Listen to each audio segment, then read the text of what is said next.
Bonjour à tous et bienvenue sur Anaïs Énergie. Une petite vidéo sur le féminin sacré. J'ai pris beaucoup de notes et j'ai essayé de faire une vidéo une fois sans prendre mes notes, mais j'oubliais beaucoup d'informations importantes. Donc j'ai pris le parti de refaire la vidéo, mais cette fois-ci je vais beaucoup plus pencher ma tête vers le bas. Et j'espère que vous me pardonnerez du coup de moins regarder la caméra et d'un peu plus vérifier tout ce que je n'ai pas oublié. Donc, le but de cette vidéo, c'est de vraiment qu'ensemble, on comprenne comment mieux utiliser l'énergie féminine, du féminin sacré, pour recevoir plus.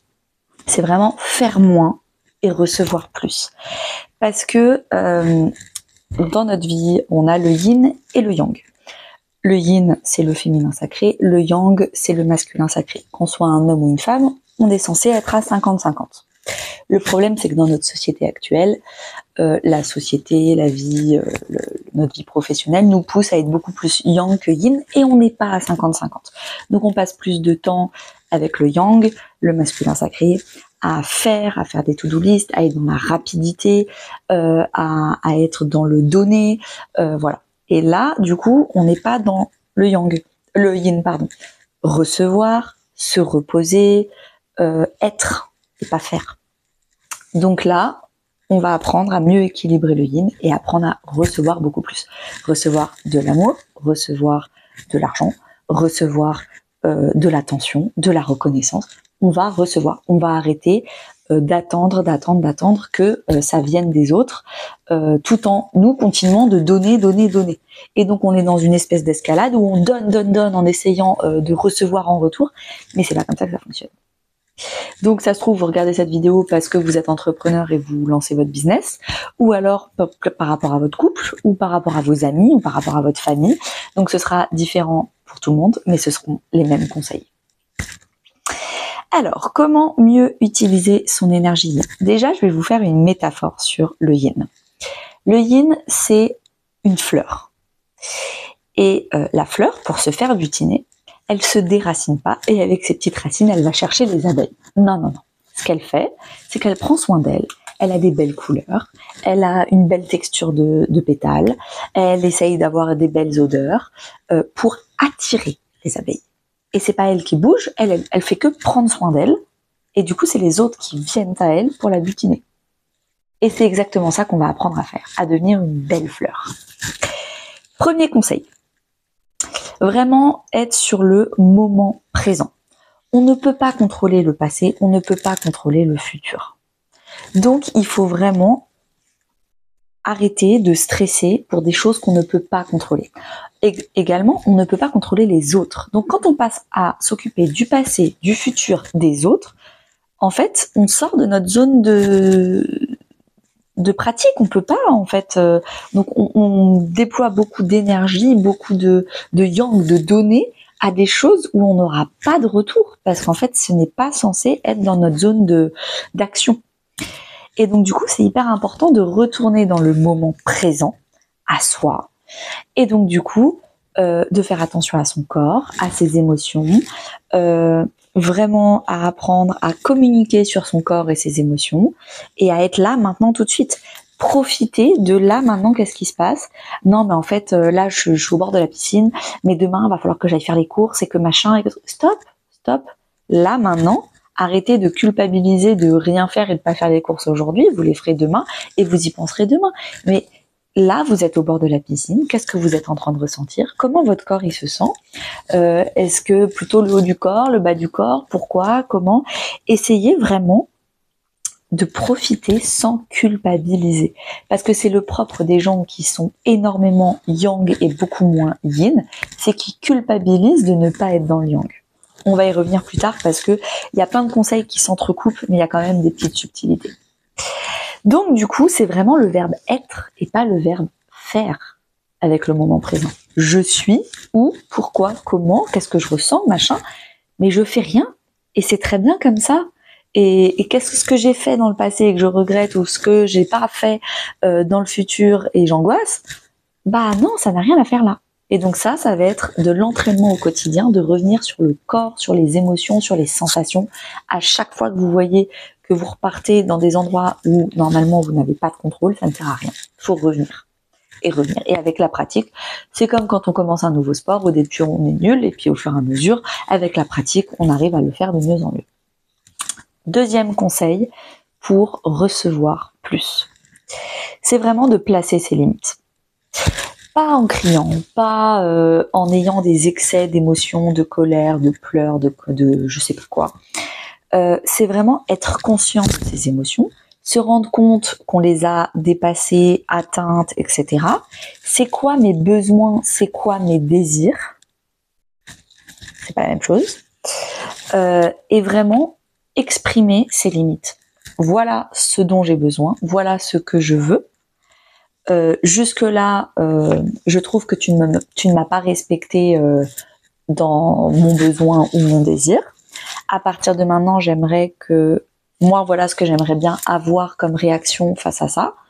Et si tu n'es pas capable de réagir dans ce sens, je compte prendre mes distances parce que ça me fait du mal.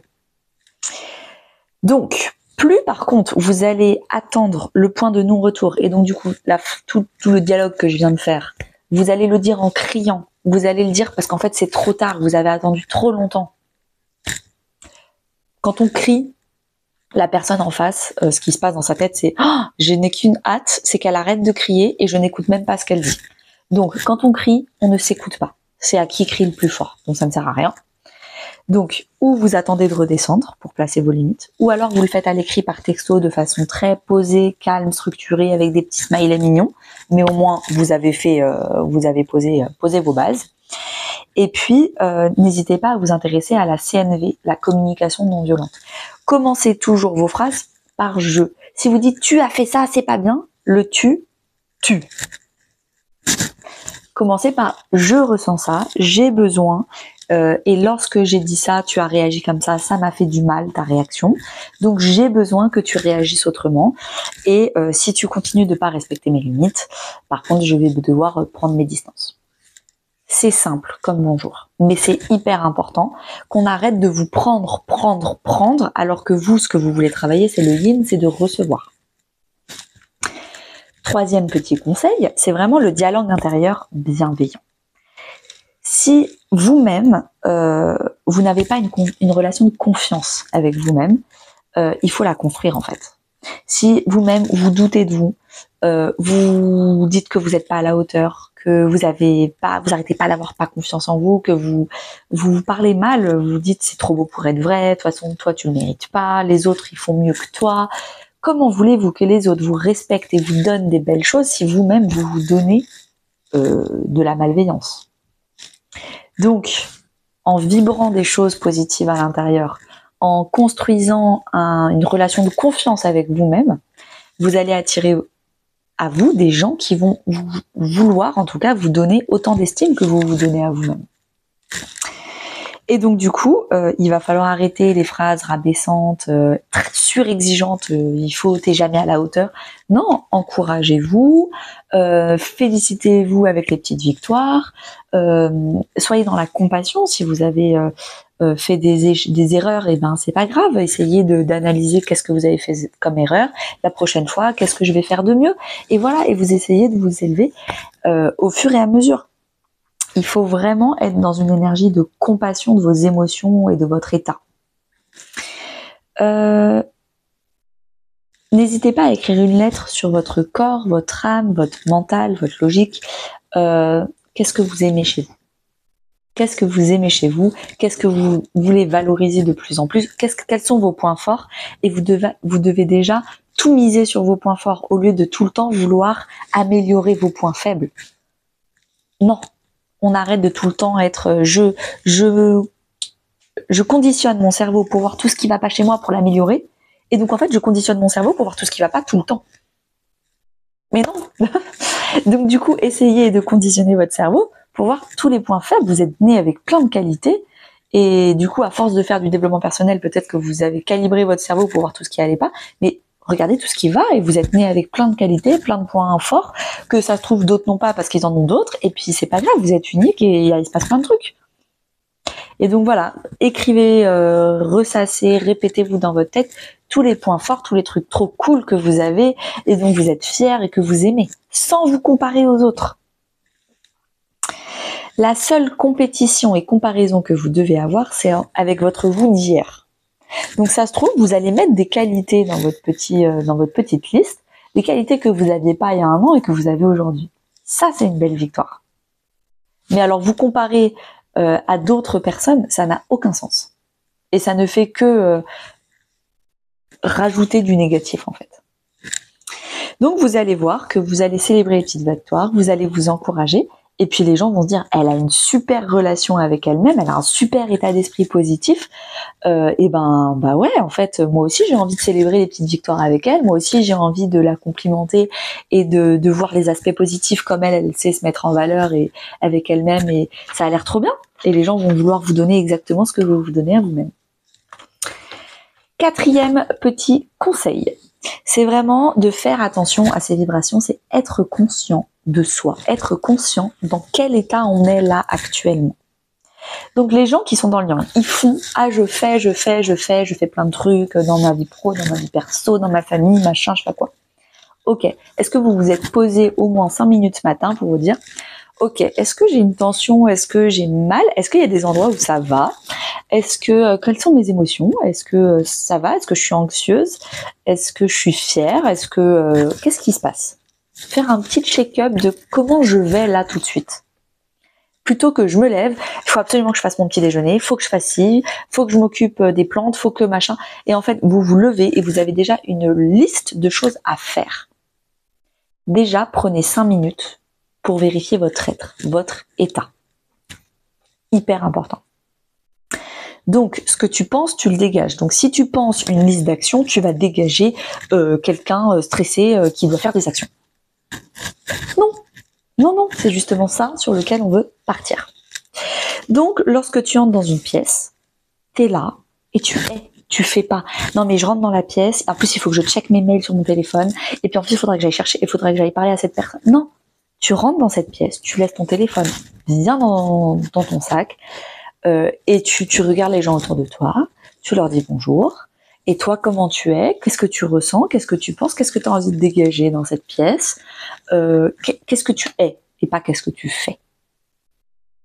Donc les gens, ils vont vous voir arriver dans une pièce, ça peut être une salle d'attente comme votre jury d'examen, ils vont tout de suite voir ce que vous vibrez, ce que vous êtes. Si vous êtes quelqu'un qui n'êtes pas là, qui n'êtes pas conscient, c'est parce que vous êtes dans le faire, et vous fouillez dans votre sac, et puis en même temps, voilà, vous avez oublié de dire bonjour, et puis non, là vous êtes conscient, vous faites pas. Et là, toute est la différence et la dynamique. Donc le fait de vous offrir ces moments d'être, et ben ça fait que vraiment vous êtes vraiment en train de dire je suis là, je suis en train de vibrer des belles énergies pour moi-même parce que je m'offre ce moment d'être conscient, et je vous propose également d'échanger des belles énergies. Et c'est tout. Et donc, vous allez attirer à vous des gens qui sont également dans la conscience. Et ça se trouve dans la pièce, vous allez voir des gens qui sont yang, qui étaient comme vous avant, qui sont dans le faire, qui ont oublié de vous dire bonjour, qui machin, qui truc, et ben ça, c'est des gens qui n'ont pas travaillé leur yin, et vous n'êtes pas là pour les sauver. C'est juste que vous allez attirer à vous les bonnes abeilles. Pas les abeilles qui ne sont pas compatibles avec votre fleur. On va dire ça comme ça. C'est un peu bizarre comme métaphore, mais voilà. Donc, prenez le temps de ressentir pleinement vos émotions, votre être, votre corps. 5e conseil, le chakra sacré. Donc, le chakra sacré, c'est le 2e chakra, donc il y a chakra racine, chakra sacré. C'est le chakra de la fertilité, de projets comme d'enfants, la créativité et la sexualité. C'est l'énergie primitive qu'on a pour créer, encore une fois, un projet comme un enfant. C'est le 2e chakra, donc il est 3 cm en dessous du nombril, environ. Donc si vous ne connaissez pas les chakras, allez voir sur YouTube, intéressez-vous au chakra. Le chakra sacré, c'est un chakra très yin, très féminin, je me centre sur moi, j'ai des envies, des désirs créatifs, fertiles, de projets comme d'enfants, et j'ai envie de tout mettre en œuvre pour les créer, sans m'occuper des autres. Vraiment, moi et moi-même, on a envie de créer des choses. Donc, vous pouvez déjà vous occuper de physiquement de votre chakra, donc c'est les hanches, le stretching, le corps, vraiment bouger, danser, être présente dans le corps. Le fait d'aimer la vie, de profiter de la vie, de ne rien faire, de juste rêvasser, imaginer des projets créatifs sans faire, sans être, on va dire, utile à la société, productif. Non, il n'y a pas besoin de tout ça. Juste vous êtes et vous profitez de la vie et vous laissez votre imaginaire imaginer vos rêves. Donc le but c'est de se donner à soi du temps de qualité. Prenez le temps. Le yang, il n'a pas le temps. Le yang, il fait rapidement les choses, il exécute, il est productif. Le yin, il est improductif au possible, il prend le temps pour soi, pour lui, il n'est pas utile à la société, il est utile à lui-même, il est égoïste. Et comme je vous l'ai dit en début de vidéo, il faut apprendre à être 50-50. Là, aujourd'hui, dans notre société actuelle, on est à 90% yang et 10% yin. Il faut arriver à 50-50. Il faut que 50% de temps dans votre journée, vous soyez yin, vous profitiez de la vie. Sans être utile, sans être productif, sans faire quoi que ce soit de particulier. Et ça, c'est avec la régularité et la pratique. Donc donnez-vous du temps, profitez vous du corps, travaillez votre chakra sacré. N'hésitez pas aussi à vous regarder dans un miroir, nu, en sous-vêtements, comme vous voulez, et à regarder votre corps, profiter de votre corps. Il y a plein de gens, en fait, il faut une dissociation. Ils sont tellement dans le mental, dans des professions intellectuelles, c'est vraiment quelque chose de très au niveau de la tête, qu'ils en oublient tout le reste du corps.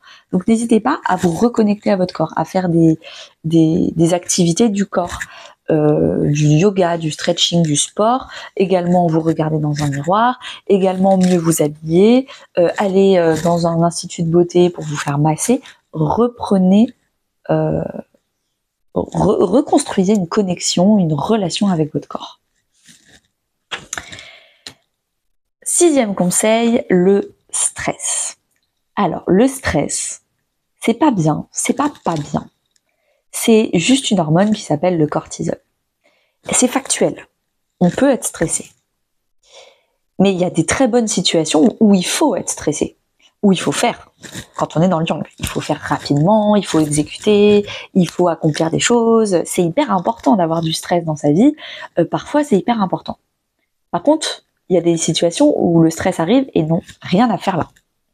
Et encore une fois, le stress, on peut l'utiliser à 50% pour le yang, mais elle n'a rien à faire dans le yin. Donc, il va vraiment falloir comprendre que ce n'est pas un ennemi, c'est comme ses émotions, il faut le maîtriser. Et donc pour ça, va falloir apprendre, comprendre. Alors déjà, peut-être se renseigner, c'est quoi le cortisol, c'est quoi le stress. Moi, je sais que je prends un complément alimentaire qui est l'ashwagandha, qui est super, je pourrais le mettre en description de la vidéo, qui permet vraiment d'avoir un apaisement de l'esprit. Donc c'est pas comme le magnésium, c'est un apaisement du corps. Là, c'est vraiment un apaisement de l'esprit. L'ashwagandha, c'est une racine indienne, c'est très efficace. Donc il y a un système nerveux, si on le sursollicite tout le temps et que c'est un peu l'esprit un peu néandertal, il y a un danger, il faut être stressé pour courir vite et s'échapper. Bon, si on l'utilise tout le temps, à la fin notre système nerveux il est au bout du rouleau. Donc il faut apprendre à le réguler et à l'utiliser. Et en plus, c'est un peu comme l'histoire du loup. Quand on crie au loup, quand on passe son temps à être stressé alors qu'il n'y a pas besoin. Quand on a vraiment besoin du cortisol et on a vraiment besoin d'être stressé parce qu'il faut faire quelque chose de rapidement et qu'il y a l'autoroute et que je sais pas quoi et que machin, il y a une voiture qui arrive, c'est dangereux. Et ben là, en fait, on passe tellement son temps à utiliser le stress au quotidien que là, notre corps, il sait même plus si c'est un vrai danger ou pas, si en fait, il fait une crise d'angoisse parce qu'en fait, là, c'est trop l'histoire de la voiture et que du coup, on est tétanisé, on n'arrive plus à réagir sur la situation alors que c'était un vrai danger. Donc en fait, on va apprendre à l'utiliser quand il faut pour du coup l'utiliser vraiment quand on en a besoin. Donc n'hésitez pas. Alors, il y a donc l'ashwagandha, il y a les techniques de EFT quand on tapote. Il y a plein de vidéos de EFT sur YouTube. Allez les voir. Ça peut être hyper intéressant comme technique de tapoting pour relâcher le corps du stress. Allez voir un kinésiologue. C'est une thérapie par le corps, de libération des émotions par le corps, ou un psychocorporel. Ça peut être intéressant. Écrire des lettres à soi. Donc dégager les émotions, pourquoi on est stressé, essayer de vraiment sortir son stress et l'écrire à 20 cm de soi sur une feuille. Déjà, on le sort et on le lâche. Et ça, c'est hyper important. Ça va vous permettre de vraiment le sortir et peut-être être un peu plus objectif, prendre du recul sur ce stress, le voir écrit et vous dire « Ah, mais ça, je pourrais peut-être à la place réagir comme ça, réagir comme ça. » Cette analyse d'écriture, je pense, est hyper importante pour vous. La respiration, c'est hyper important. La respiration est un des meilleurs moyens d'apaiser le cortisol. Donc la cohérence cardiaque, la méditation, aller marcher dans la nature, faire du sport. Voilà. Mais tout en étant dans la conscience. C'est pas faire du sport pour relâcher le stress. Quand vous faites du sport, vous êtes conscient que vous êtes en train de travailler votre respiration et que par conscience, c'est aussi en train de travailler votre stress. Tout est une question de conscience et de pourquoi vous faites les choses, l'intention. Et ensuite, vous avez aussi des grosses techniques, genre la douche froide, ça choque le système nerveux, ce genre de choses. Je pense que si vous allez vous renseigner sur le stress, il y a bien plus d'experts que moi, mais ça fait partie de mes conseils, ça c'est clair. L'avant-dernier conseil, c'est le lâcher-prise. C'est un de ceux qui m'a le plus donné de fil à retordre sur le yin, sur mon féminin sacré. C'est la surindépendance. On est beaucoup, je pense, à être très fiers de tout faire tout seul, d'être très indépendant, indépendante, de n'avoir besoin de personne. Et le problème, c'est que là-dedans, c'est que, encore une fois, on parle d'intention. En fait, quand on fait ça, c'est qu'on vibre la peur. On vibre la peur d'être jugée de flemmarde, d'incompétente. On vibre la culpabilité de pas faire et donc de profiter de la vie et de pas faire et donc du coup, voilà. Ce ne sont que, à la base, la surindépendance, c'est que des énergies négatives. Peur, culpabilité, angoisse, etc. Et en plus, quand, par exemple, moi j'ai lancé Anaïs Énergie, et ben, je me suis dit au bout d'un moment qu'il fallait que je délègue les réseaux sociaux, Instagram, Facebook et tout. C'est pas mon truc. Moi, ma zone de génie, c'est la spiritualité, le développement personnel, le coaching. C'est pas ça. Et donc, du coup, ça, c'est des coachings que je fais de plus en plus à d'autres, parce que moi, je l'ai dépassé, donc je peux très bien comprendre ce que mes coachés vivent. C'est apprendre à déléguer. Apprendre à déléguer, apprendre à demander de l'aide. Et c'est pas parce que je délègue que je n'ai plus de valeur, que je n'ai plus d'estime de soi, que je ne suis pas à la hauteur, qu'il faut que je baisse mes prix. Et ce n'est pas parce que je demande de l'aide que je suis nulle, que je n'ai pas de valeur. Et comme le yin, on l'a dit au début, c'est vraiment le verbe être. C'est prendre soin de soi, de son corps, de son état émotionnel. En fait, le yin, c'est l'estime de soi, et le yang, c'est la confiance en soi. J'en parle beaucoup dans ma formation potentielle, et je pense que je vais mettre cette vidéo dans la formation potentielle. C'est vraiment le yin et le yang, c'est la confiance et l'estime de soi. Il faut surtout pas les confondre. Le yang, c'est la confiance en soi, c'est la capacité à faire. Je sais pas faire, c'est pas grave, j'ai confiance que je vais apprendre. J'ai confiance en moi. Ça, c'est le yang. Donc, on fait, on apprend, on tombe, on n'a pas de problème là-dessus. Par contre, à contrario, les gens qui vont pas regarder cette vidéo, c'est des gens qui sont déjà dans le yin, je pense, qui ont déjà beaucoup de yin. Eux, ils ont peur du yang, ils ont peur d'échouer, ils ont peur de faire, de tomber, voilà. Par contre, ils ont pas peur de ce que nous, on ne sait pas faire, pardon, c'est le yin, c'est l'estime de soi. Le fait d'être, de rien faire, de profiter. On culpabilise pas quand on profite, quand on est dans le yin. On s'occupe de soi, on délègue, on n'hésite pas à aller voir des thérapeutes ou des coachs. Par exemple, dans la surindépendance, je vais pas payer un coach, je vais moi, tout apprendre toute seule, lire des livres et tout faire toute seule, et ce sera beaucoup plus valorisant. Je vais apprendre le tarot toute seule, je vais me faire coacher toute seule, je vais regarder 10 000 vidéos et je vais le faire toute seule. Et si vous vous laissiez accompagner, et si vous vous laissiez faire, et si vous arrêtez d'être super indépendant, super indépendante, et si en fait, le fait de bloquer, moi je veux donner aux autres, je veux bien donner des conseils, je veux bien avoir un petit aspect dominant, moi je sais tout, voilà, je donne des conseils, je donne du temps, je donne mon aide. Mais moi je veux pas recevoir des autres, je veux pas qu'on m'aide, je veux pas demander de l'aide, je veux pas qu'on m'accompagne. Bah en fait vous êtes en train de bloquer l'énergie qui circule yin-yang. Et donc en fait en faisant ça, bah vous bloquez l'énergie de recevoir, mais aussi l'énergie de recevoir de l'argent, de l'amour, tout. Donc vous bloquez tout. Et ça, c'est impressionnant de voir que quand on est en fait super indépendant et qu'on veut tout faire tout seul, on est aussi, et qu'on refuse de recevoir des autres parce que du coup, ça va entacher notre estime de soi. Et le problème, c'est pas l'estime de soi. Il faut qu'on apprenne à s'aimer, même si on délègue, même si on demande de l'aide, même si on n'est pas parfait et qu'on fait pas tout à 100%. Et vous allez voir qu'en acceptant de recevoir, de demander de l'aide, de déléguer, il y a des choses qui vont se débloquer. Financièrement, amicalement, vous allez avoir plus d'amis, plus d'amour, plus de reconnaissance, plus d'argent. Quand vous recevez un compliment, ne dites pas « Oh non, gna gna gna, toi aussi ». Non. Oui, merci, c'est très gentil. Quand vous recevez un cadeau, « Oh non, fallait pas ». Oh, merci beaucoup, ça me fait super plaisir. Apprendre à dire « Oui, merci », hyper important. Donc l'énergie doit circuler, donner, recevoir. Arrêtez de donner parce que ça vous fait sentir important et de refuser de recevoir parce que ça vous fait sentir faible. Il est là le problème. Donc, il faut travailler sur sa peur à ne pas montrer, sa peur de la vulnérabilité. Je veux pas montrer ma vulnérabilité. Versus, je montre ma vulnérabilité, mes faiblesses, et j'ai quand même beaucoup de valeur. Et si ça vous intéresse, bien sûr, prenez un coaching avec moi, on va en parler. L'inspiration, dernier conseil.